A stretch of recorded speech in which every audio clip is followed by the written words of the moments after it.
2020년 7월 20일 월요일입니다. 선선했던 여름바람이 물러가고 이제는 조금씩 더워지는 날씨입니다. 이스탄불 1년 1덕을 위한 성경 읽기 새벽이설 말씀 묵상 예레미야 17장에서 20장 시편 21편입니다. 오늘의 주제는 고소입니다. 중학교 수업 중에 사회 과목 수업이 있었습니다. 고소와 고발에 대해서 저는 선생님께 똑같이 범죄 사실을 신고하고 범죄 수사를 요청하는 것인데 고소와 고발이 다른 점은 무엇입니까? 라고 질문을 했었습니다.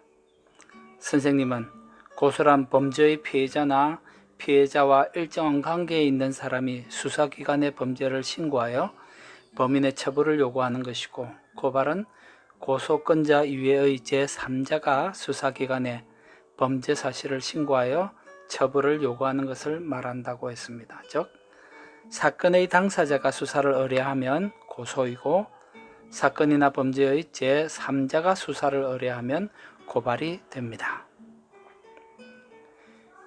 예레미야는 예루살렘의 멸망을 앞둔 상황에서 여러 개의 고소와 고발 사건에 휘말렸습니다. 예루살렘 주민들은 선지자 예레미야를 고소하자고 서로 부추겼습니다. 예레미야 20장 10절.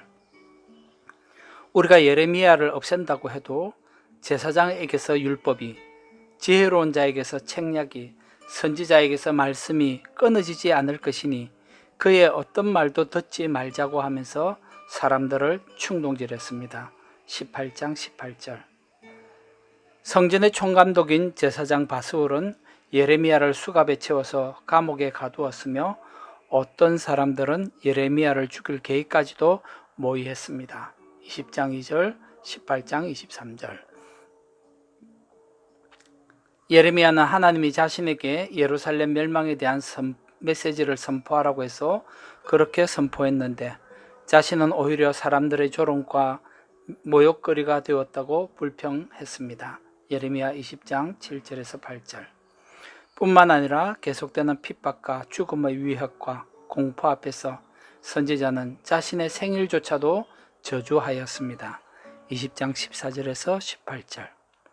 그럼에도 불구하고 예레미야는 내가 다시는 여호와를 선포하지 아니하며 그의 이름으로 말하지 아니하리라 하면 나의 마음이 불붙는 것 같아서 골수에 사무치니 답답하여 견딜 수 없나이다 라고 하면서 포기할 수 없는 사명을 스스로 확인하게 됩니다.